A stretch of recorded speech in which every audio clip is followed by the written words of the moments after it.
Hey everyone, it's the Top 100. You want some more?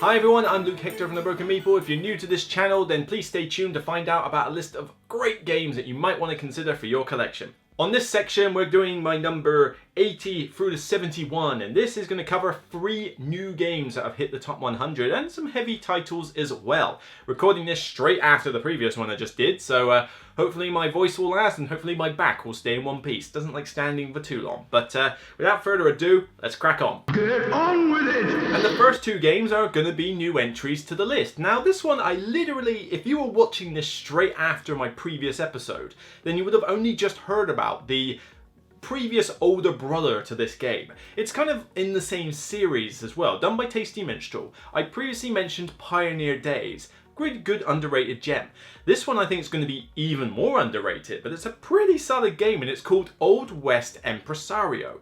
This one is basically kind of the sequel. In Pioneer Days you were traveling the Oregon Trail and you were settling down. Well, now you have settled down and you're building up the city. But it's a city tile laying game, but it's done with dice drafting as well. It's got a mix of everything really. But what you are doing is that you've got all these buildings that score in different ways. So some want stuff next to each other, some want to be on their own, some collect sets, some get one of everything, some give you negative points. But the way it's done is that these dice are rolled and you've got these columns where you can pick the tiles from. And you draft the dice that allow you to either take the buildings from those columns or trigger buildings that you have in your city. But the city buildings all have numbers on them that correspond to the 6 numbers on the dice. And so the way that you build your city is important for multiple reasons, because not only are you trying to score for particular sets of buildings, but you get to trigger the effects of those buildings. And there is quite a lot you have to take in here. But when you build a city, you might think, right, well hang on, if I get something for every number, that means any number I get, I'll be able to trigger some cool ability. Great, but I'll only trigger so much. But then you could build your city with a ton of threes. So every time you take a 3 die, you get loads of cool stuff. But then you gotta hope that there's 3s in the draft for you to draft and that nobody takes them first. It's a cool, nice little system, but it's a really good, fun game. Yes, there's a fair bit to absorb in the reference side for trying to like, oh yeah, what do all these buildings do again?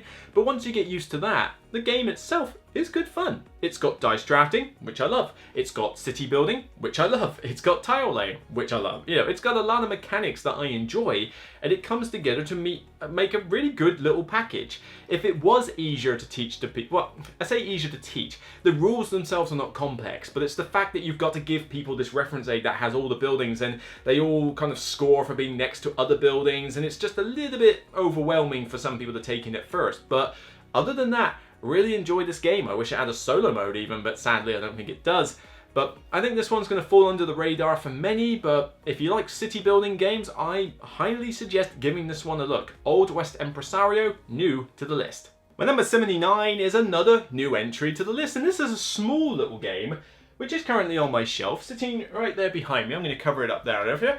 But this one has come out and kind of taken the world by storm in terms of trick-taking anyway. And at first I was like, okay, this game's okay, but I'm not seeing tons of it. I like it. Then I reviewed it and I thought, yeah, this is good, it's innovative, it's different. But the crew, the Quest for Planet 9, has actually grown on me a bit more. And it's like, yeah, you know what? I actually do enjoy this little game. It's super quick. I mean, you could play one game of it, multiple games of it, do it in a campaign, whatever rubbish that is. But the idea of this is a co-op trick-taking game. Ooh, innovative, something different, I like. But it's one of those silent games, and it's like, I wasn't sure at first, because I thought, hate the game, hate the mind, thought, why do I need those 2 games? Don't like them. And then I thought, oh, is this going to be the same as those 2? Yes and no. You do have a little bit of communication you can do, although not much, but unlike those other games, where it's pretty much just guesswork, you know, like, oh, do you happen to have the higher number? I don't know, I'll just guess. You know, hate those games. Here though, you can make educated guesses because you know what cards are in the deck. They're all there. It's a trick-taking game. So if you know what trick-taking's like, you know, play the card, follow suit, someone's got to follow it, or they can trump it, you know, that stuff is already ingrained in your system. but you have the ability to make educated guesses about, and some of it may be a gamble, but you might be thinking, well, hang on a minute, I've played a lot of the yellows already. They need the yellow too to get out of this mission. The way he's been playing cards, you must not have a yellow in your hand. And it's stuff like that you can at least think about. Yet the game is super fast. You are trying to basically complete objectives, and these objectives may be that so-and-so player needs to finish with the 6 of pink. I'm just going to go colors here, and I mean, it's abstracted at the end of the day. Yes, you're in space, whatever. But somebody else might need the 3 green, somebody else might need the 9 yellow, and there's other ways that you might jiggle up the objectives a bit, because as you go through the different missions, they go up in difficulty. Sometimes somebody has to win all the tricks, sometimes somebody has to play in complete silence, sometimes one player is ill and literally or one player, all their cards trump. There's all sorts of weird nuances it throws in, but it's super easy for me to teach, particularly for anybody who's current trick-taking games. If they played anything like Hearts, they get this, and it's super fast. I can literally get a demo game of this done in a few minutes, and then we can just play it as long as we need until everybody else arrives at the game club, and then we're like, cool, we can stop now, let's carry on with the main event. Really nice little fun game, and it had to grow on me, I'll admit. At first I was kind of like ho-hum, then I thought, okay, this is pretty good, I'll give it a decent review, I think this is nice, and now it's probably gone up a little bit, although, yeah, I think I reviewed it as a 7. I can't remember if I reviewed it as a 7 or 8. I think by now it's kind of solidified as an 8. Neat little game, give it a try, even if, well, unless you're not a trick-taking fan, I don't think this will convert you, but trick-taking co-op works surprisingly well. Okay, let's go on to something more familiar, and this is a heavy game, and I'm kind of shocked that this has risen 13 places, actually. I thought this would be a little bit lower down, but maybe because I've given it a bit more appreciation since On Mars, because On Mars I don't like as much as this one. This one is a good fun game though. When I have played it, I have remembered, oh yeah, there is a reason this game is really, really good. But the biggest bugbear I have with this one is that teaching it is an absolute pain. You've got to give a history lesson before you even start teaching it, and even then there's a lot of rules and reference aids you need. But that is Lisboa from Eagle Gryphon Games, one of the Vital Lacerda line, and this is probably my 4th favourite, yes, of his line, which is still great because it's in my top 100, but with Lisboa, it's a really thinky, brain-burny game, and you've got a lot of rules to comprehend. You've certainly got a lot of reference aids to look at with oh, so I can pick up one of these bonus tiles. Oh my god, you got to read this novel, leaflet, pamphlet thing in order to get what they all do. But it's got a really neat card mechanic system where you're rebuilding Lisboa after it's had some natural disasters, and the cards you choose, it's kind of, again, multi-use cards. If you slot them in the top of your tableau board, it does something, whereas if you slot it at the bottom, it does something else. The different cards will have different abilities or different personnel, different characters that they work with. So there's 3 advisors and they have different actions associated. So it's I need to do this action, which means I'm going to need a card preferably with this character's portrait on it. But then if I use that, I can't use it for this. And it's just got a neat little way of intertwining all these mechanics. But it is a heavy game. It is heavy. I mean, you're building up this boa, putting buildings in rows and columns in order to get other bonuses. You've got to work out how to manage your money. You've got influence with the 3 advisors. You've got the cards themselves. There's quite a lot that you have to take in with this. But it's a good fun game. I mean, with 3 players max, because 4 just goes a little bit ridiculously long, it's a pretty good fun affair. Solo, I quite enjoyed it. 2-player was not too bad either. 2 and 3 I think is a sweet spot. And it really is just an enjoyable, thinky game. Now, I still don't know why it's kind of risen 13 places. I thought it would kind of remain a bit more steady, but perhaps I'll just appreciate it a bit more since playing On Mars. It is a good, fun game. I just don't necessarily want to be the one that teaches it. But when I have got it out, I'm like, yeah, you know what, this is really good. I mean, liking this card mechanic. Does look beautiful, a nice stark, beautiful white style board on the table, even if it does make things a little bit hard to see with the naked eye. But all in all, really good fun, heavy. Yes, I do like some heavy games, people. Heavy game from Vital Lacerda, who pretty much is one of the kings of doing heavy Euro games, Lisboa. Right, let's get on to some lighter games. This one's fallen 17 places, still pretty good. Where is it? It's in the other room, so it's not going to be showing off here. Lots of people go for Azul. They oh yeah, Azul, really great gateway game. It needs to be played by everybody. I agree. It's a really good gateway game. It should be played by everybody. But it's not in my top 100, spoiler alert. I do like the game. It's probably in my top 150. But personally, I prefer Reef. Reef doesn't get as much love as Azul, but I enjoy the mechanics that Reef does. It looks cool on the table with these like massive plastic reef pieces that you're putting together on your grid board. But the idea of that is you basically just draw a card, play a card, or yeah, draw a card or play a card. Nice simple mechanics. And when you draw a card, you draw the card. If you play a card, you get the pieces that are pictured on it, and you score points based on the picture at the bottom that says whether you need like surround an orange with yellows or build 3 in a row, 3 in a triangle, whatever. And it just works really nicely. But the only problem I've had with it is that some people don't necessarily understand it on their first game, because with this one, unlike in Azul, you kind of have to plan ahead a bit more. And with Reef, some people just aren't quite capable of doing, well, not capable, they're not as comfortable doing the whole plan ahead thing, particularly if they're new to board games. So this one has sometimes gone a little bit like flat for some people. I mean, I can't teach it to my parents at all. They really didn't enjoy it. But I personally really like it. I like the idea that I've got to look at these cards and go, well, hang on, if I pick up that one, that means if I use this to get the oranges, get the greens, I can score a little bit for that, but all the while I'm setting up this really cool power combo when I get those oranges later. And it just is a nice little thinky game, and it's done super fast. Go through the deck or run out of a single color piece. So you've always got that tension of, oh, I really want to get these cards out, but then the pieces are going to run out. So maybe I'll save some cards in my hand to score at the end of the game. And it's just really cool and really simple, and it probably is one of those games I would say is low complexity and high depth. There's more to think about in this game than people realize, and that does throw some people off.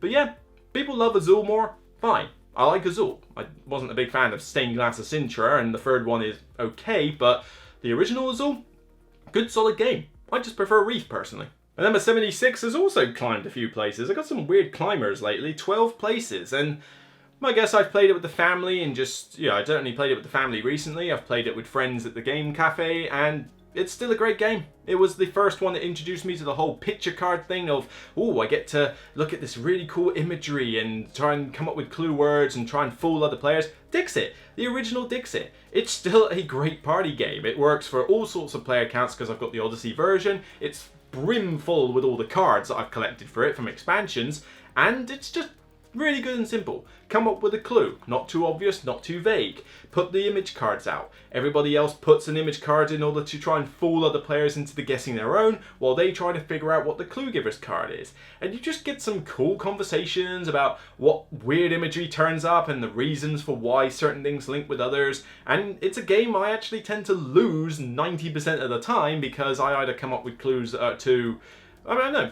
My clues are usually alright. I usually struggle with figuring out what other people's clues are, because I try to give them too much benefit of the doubt, thinking, nah, that's too obvious. There's no reason they would have done that. It's way too obvious, and you picked the obvious one, didn't you? And it's just, always keeps getting me. I keep thinking people are being more intelligent with their clues, when half the time it's like, nah, I'm being obvious. It's just you thought it was that you overthought it. It's like, I do overthink it a bit. But I just love these card imagery games. They give me a good feeling, they're good, they're light and fun, and I guarantee you it's not going to be the last one you see on this list. My number 75 has dropped 22 places. It's still a cool game. I've played it recently actually in solo mode. I played through one of the legacy campaigns in it, and it's still good fun.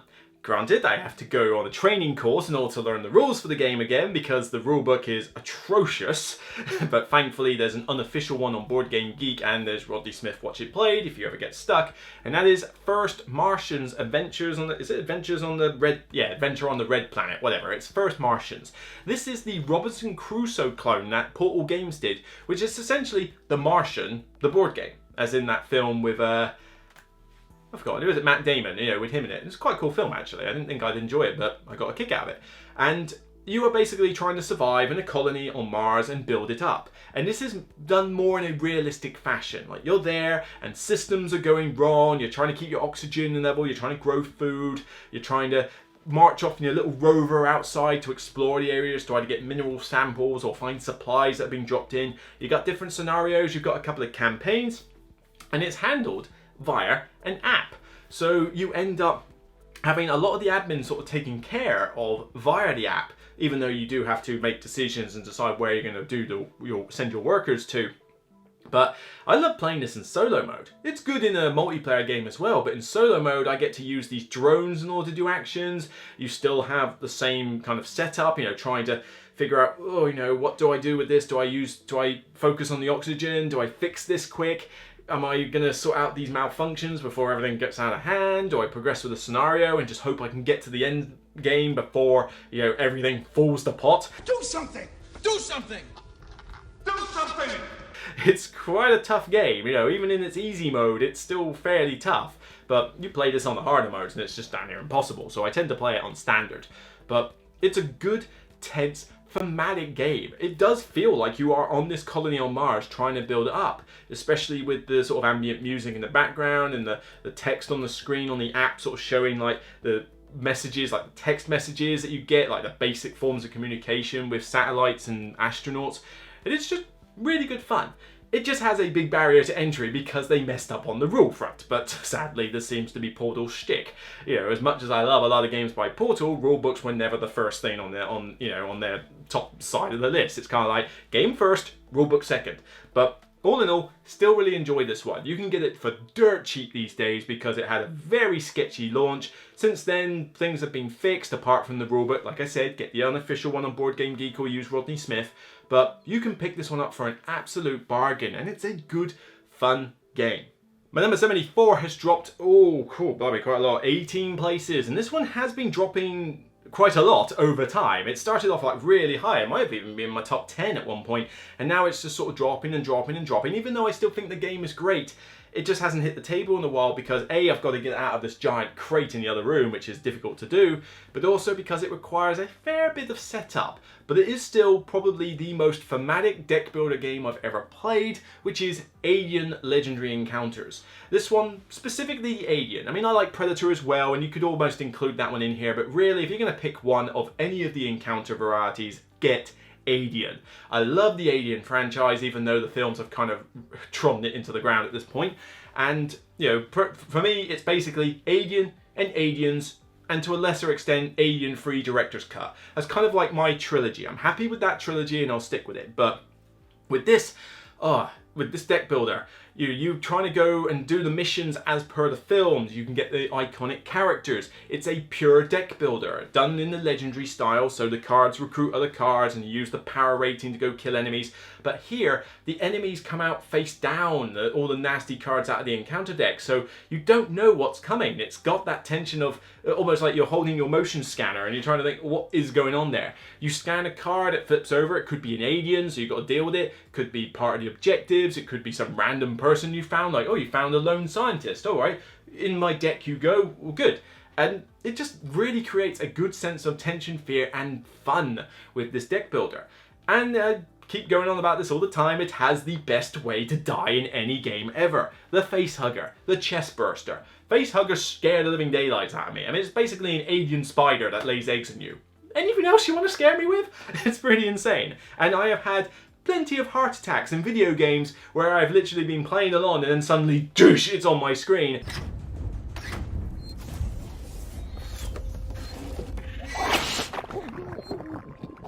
And I've like screamed the house down because I'm like, ah! So when it happens, it's so scary. Maybe I'll find a clip for you.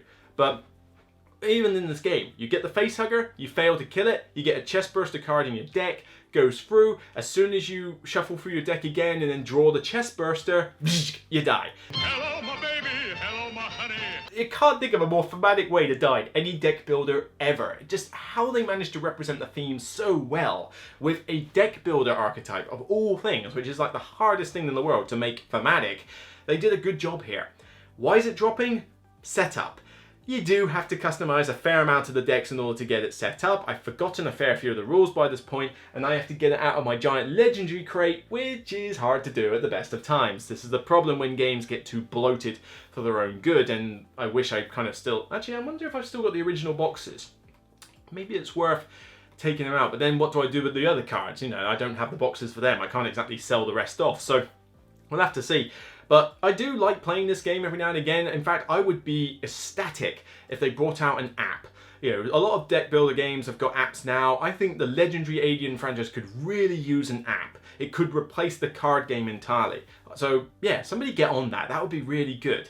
But even so, even with those little negatives aside, when I play it, I get a solid thematic experience of the Alien license. And for a deck builder to do that, that's pretty impressive. My number 73 has been the biggest drop on this section. 37 places it has dropped. Will it drop further? Probably not. I think it's going to stay around this position. And some people are going to have my head because they're like, come on, Luke, this is the top 5 game for me. This is my favorite game ever. How can you not believe that A Feast for Odin should not be in your top 10? Kill him. Kill him now. Hey, look, I like Feast for Odin, okay? It's in my top 100. But yes, it's not the bee's knees of all games out there. And, you know, it is quite a long game. I don't want to play this with any more than 3 players tops. In fact, I would probably just play it solo most of the time. It certainly is not particularly thematic. I mean, you're building Tetris Polyomino style layouts with Viking stuff. It's like, huh? What? But what makes this game for me is the amount of variety and options you have in it. There's so many worker placement spots which, you know, are really like different and varied. But then you've also got, do I try and cover my main board for the negatives? Do I go emigrating? Do I get animals? Do I focus on food? Do I get some sheds and build those up? Do I go whale fishing? All sorts of things you can do. They've even got occupation cards like from Agricola in here. Granted, they're not as balanced a bit like Agricola either, but you know, they're still good fun to differentiate your play style. And the thing I like most about this one now is that it would have probably fallen out of the top 100 had it not had the Norwegians expansion thrown into it. Norwegians is essential for this game, and I know some people will have my head for that and say, no, you don't need Norwegians. Yes, you do. I'm sorry, but you know, the game in the base set form is good fun. But do you honestly want to look me in the eye and tell me that it was balanced? It wasn't. The original base game was not balanced. I mean, certain strategies were way more powerful than others, and a couple of strategies were just beyond useless. I mean, did anyone make sheds and, you know, store them up in the original game? Did anyone do animals in the original game? Really? And win? Because I want to know whether you blindfolded the rest of the players in order to win by the animal strategy in the base get. But now you've got Norwegians, they've made them better. You start off with a unique shed that only you can do. It's kind of like a head start. And the animals have been completely revamped with new spaces, a new board, and now, you know, alternative animals to get. And suddenly the animal strategy can actually work. It can be a decent way to play the game. But the amount of options that this one gives you with a good amount of thinking, good amount of choices, I do like these sandbox style Euro games. And I do think Feast for Odin is a good game. Okay, calm down people, it's on my top 100. But it would never make my top 10. Not in a million years over some of these other games I've got. So I still love it, just not the bee's knees best game of all time. You know, I have issues with certain bits of it that would stop it getting to that level. But like I say, these issues are now mostly sorted by the Norwegians expansion, which is why it's in my top 100 and will probably stick around for a long time. My number 72 has dropped about 7 places, so it's kind of on the way out, although this could start progressing a little bit further down because again, setup's a problem, and that is Eldritch Horror. Eldritch Horror is still a really good fun adventure game where in the world you are dealing with, well, do I need to explain a Cthulhu game to you? It's like, you're investigators, you go around, you find monsters, you collect clues, you go through a story and fight Cthulhu and stuff. We know what Cthulhu games are by this point. And Eldritch Horror was the one where it took it to a world scale. So you're not just in Little Arkham, you're in the whole world. And it felt kind of more like Indiana Jones meets Cthulhu than it did a proper Lovecraftian game, but still, it's got that solid theme. The expansions now give you all sorts of baddies to fight, lots of different encounter cards, the story unfolds. If there's any problem with Eldritch Horror at the moment for me, which is why it's kind of on the way out, it's just because it has to come out of a giant crate in the other room again, which is always problematic. And it's a bit of a beast to set up. I've got to learn a ton of rules again. I've got to think, oh, wait a minute. So what expansion content do I need here? That one, I need this baddie and this stuff, and setup can be annoying. You know, when I've got limited time on my hands, the fact that I have to spend a good chunk of my time just setting the game up can be a bit of a pain. But it's still good fun. When you get into it, it's a great thematic experience. In fact, I need to try it on Tabletop Simulator at some point. Maybe that would be a better way of doing it. But I certainly still really enjoy Eldritch Horror. In fact, actually, has anybody played it on Tabletop Simulator? Let me know in the comments what it's like. Some people have offered to play it with me on that, but I just fear that I don't know if I want to sit in a game for like 4+ hours with loads of people playing it, because I do prefer to play Eldritch Horror solo or maximum 3 players, like absolute max 3 players, because it's just too long otherwise. But when I'm in it, great theme, lots of variety in the storylines, that good sense of dealing with all the Cthulhu Lovecraftian mythos, which I love. You know, I haven't read the books because they're a bit like above my pay grade when it comes to how hard it is to read some of them. But I like the short story book I've got on my shelf. I like the LCG and a few of the other Cthulhu games that are out there. This one is a great way to take it to that epic scale of like, this is the whole world at risk, not just my little thing in Arkham. So Eldritch Horror, it's dropping, could be on the way out, we'll have to see, but it's still in my top 100, still really enjoy it. My number 71 is a new game to the list, and this is carrying on that tradition of the card images. I talked about Dixit earlier on. Well, this is the co-op traitor version, and that is Obscurio. Obscurio is a cool game, get at least 6 of you in there because it kind of needs a big group, and what you're doing is that you're trying to escape a library. But the book, a big magic book, it's a library, it's Hogwarts, what do you expect? You're trying to get out of this library and the book's helping you. So much like certain other games like Mysterium and then 1 or 2 others, you know, one player is hosting the game but is working with the other players. And rather than give clue words, you hold this like really cool, spoilers, here's the list, but you effectively hold this book with 2 picture cards on it, and you use these little tokens to point out certain elements on it that you want the other players to focus on. And these trap cards can make it hard by putting like red veneer layers over them, or forcing you to cover up one, or force you to like lose one of your clue giving tokens. You know, it does all sorts of things to hamper you.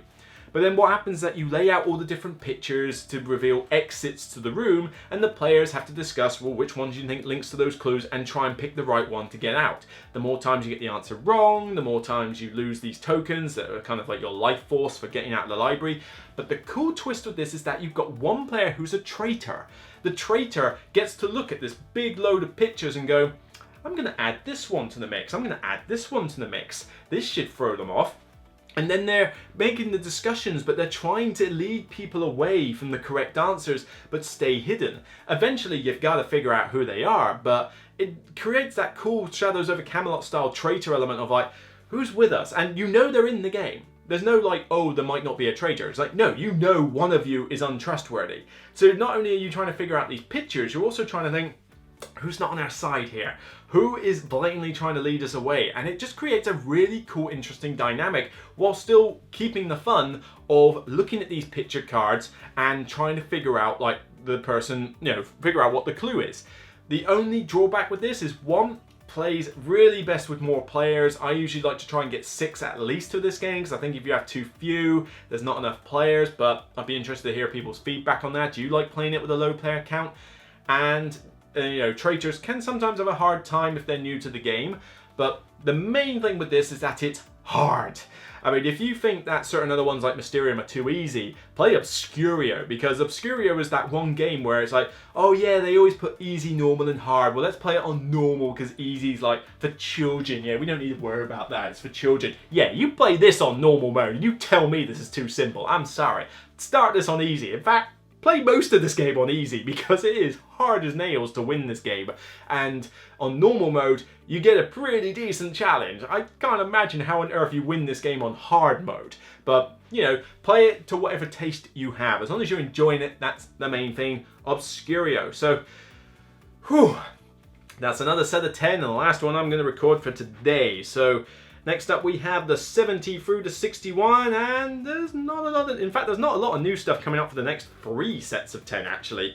One new game on the next set, then another new game on the next set, and then another new game on the next set, and then another new game. So the next 4 sets of top 10 lists, there's only one new game on each. So you're going to see a lot of familiar games for those of you who have seen my top 100s in the past. But then when we start getting to 30 onwards, you're going to see a lot of new stuff. There's been games that have been coming out recently that have been fantastic, or games that I finally got played where I'm like, yeah, this is really cool. Why didn't I put this on the top 100 before? So some good stuff to look forward to. But for now, you're going to have to listen to games that you've heard about before. But have they gone up? Have they gone down? Are they massive droppers? What's wrong? What's right? You know, well, not much that's wrong. This is my top 100. I like these games. But yeah, this is always good fun. Always good fun. We'll see how many I do live stream later. So, whew. Moving on to the channel promotion. Now I hope you've been enjoying all the content on the Broken Meeple, but I'm not the only channel out there that's producing good videos for you to watch. I suggest you check out as many channels as you can, find out about more people's opinions, including this one. Hi, and thank you for watching the Broken Meeple. A little while back, Luke put out a call to action asking some of our smaller content creators to come forward and talk about our channels. So, I'm Johnny and I run a solo board gaming channel called the Hexy Beast. On my channel, I tend to do reviews which are semi-instructional, and I tend to have a very vlog-style ending section where I talk about my opinions. I also tend to do some quick unboxing content. As well as that, I like to look at some digital board games. I tend to tailor my content towards a new gamer. So if you've just started in the hobby, you might want to come over to my channel and check it out. Not only that, but I tend to cover some more obscure stuff as well as some of the big hitters. Anyway, I've been Johnny. Please come and check out the Hexy Beast, and stay hexy, everyone! So that's all from me on this episode. If you've enjoyed what you see and I've earned your subscription, please click the avatar in the center of the screen. Until next time, you can check out the previous episode in my top 100, or you can check out my recent Glasgow review. Until next time, remember, it's only a game.